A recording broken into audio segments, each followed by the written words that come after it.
War of the Worlds has always held a fascination for me, primarily for the Orson Welles radio show, just the way that happened, and the utilization of, the presentation of news media telling the story and that sort of thing.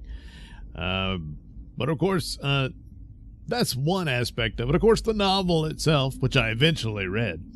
But when it came to depictions of it on screen, all this time, nothing surpasses the 1953 War of the Worlds, and it's almost an entity unto itself. Primarily, one of my all-time favorite designs is the war machines of the Martians in War of the Worlds. It's quite a unique take. It's almost like the shape of street lamps hanging out of a flying saucer type thing. And I'm not entirely certain on the history of it, but my guess is the thought that it would take longer and a bit more detail of having the actual tripods, as is typical of the story, certainly in the novel and everything, rather than these floating craft. And of course, flying saucers were the thing. But what an idea! But it could have just been flying saucers running around zapping people in buildings and all that. But no, they came up with this cool design, and it's always had quite the impact on me for the visual sleekness of it all, and was always very impressed with it. The movie is a product of its time, but I don't think that's good enough to knock it. There's some typical templates that you get out of movies of that time, regardless of what genre is being depicted. But this is a pretty serious film overall on its presentation of the narrative and of the first initial story of an alien invasion. And of course, the whole thing is still very much present there, despite everything. In this case, originally it's the British Empire that's being, just slapped around by the Martians and overwhelmed and all that. Then you, in the 50s, you have the United States of America just being beaten down, and nothing they do works. And so, ultimately throwing the atomic bomb at the Martians and nothing, and it's absolutely hopeless. And then suddenly, it's a good thing the Martians made a big mistake. They forgot to get their flu shot, I guess. and that's it. That's the outcome of it. You know the story, and that takes them out. And then there's that lesson there about that this is our planet, and you're not taking it. And we developed here, and we have the necessary systems. And it's about the theories of evolution and whatnot. Is you survive all this time. You had to go through an awful lot to have the necessary biological systems to thrive and exist in this world, whereas they came from an entirely different planet. It's a different situation over there, this type of thing. Now, of course, Mars, wait a minute.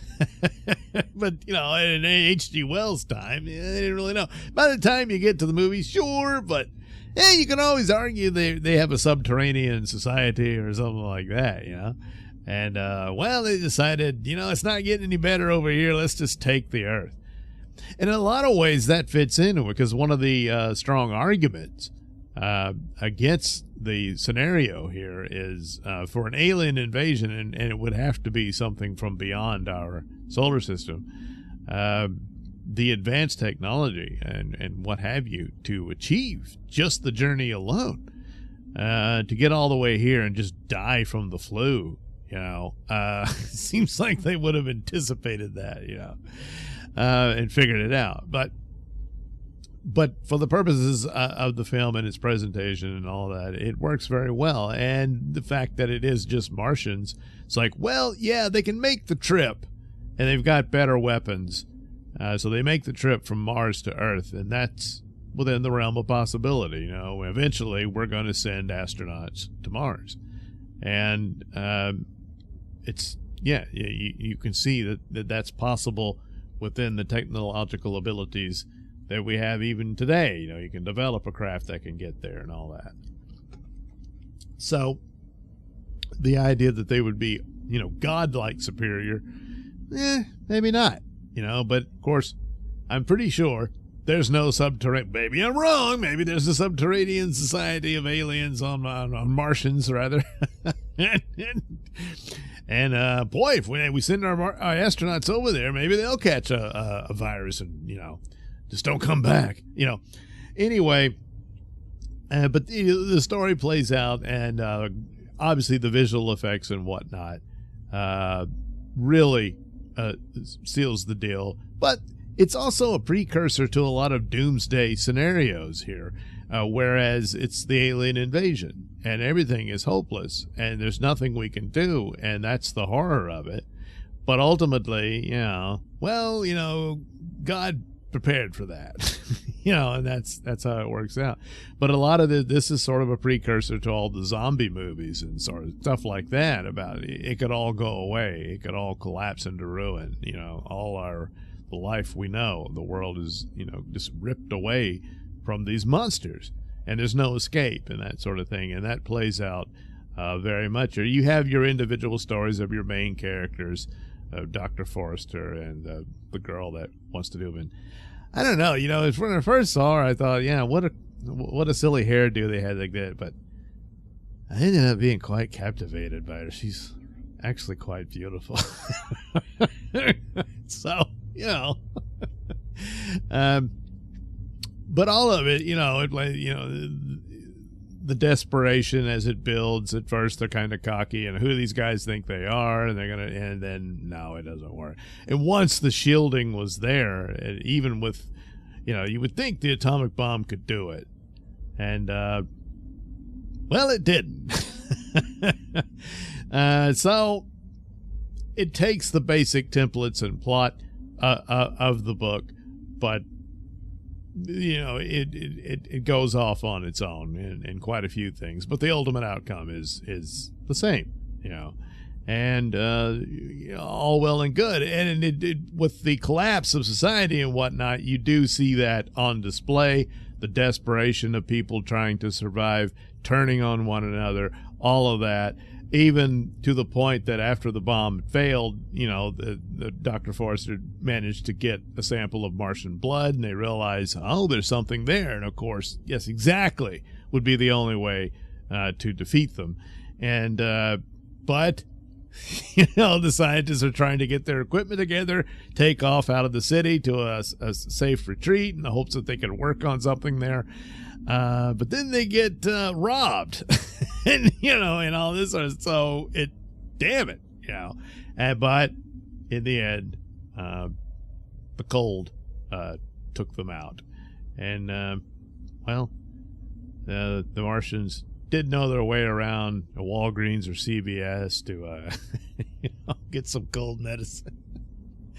And that's that. They lost. Ha ha. And then you can imagine, well, in fact, I think there was an approach to do a sci-fi television series based on that film with George Ball, and that there's concept art of it and stuff, and I guess it was going to end up being a kind of a Star Trek-like thing, because they developed all these spaceships are laying around, and so this advances man's technology when they back engineer it.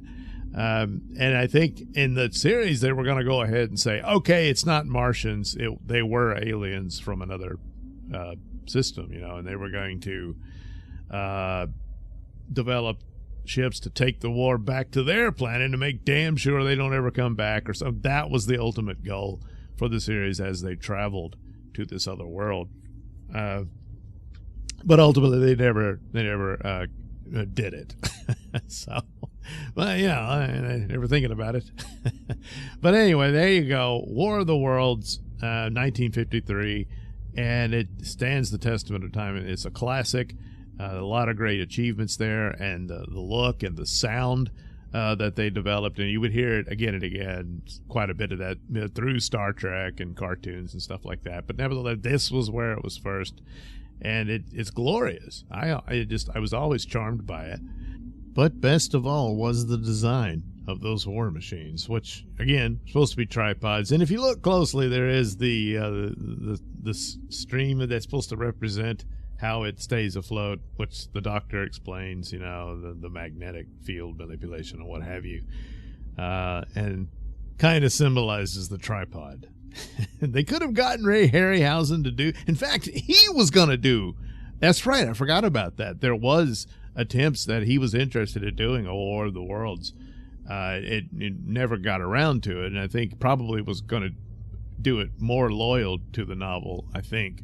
But you can imagine the time it would take. This cut quite a few corners developing the way they did.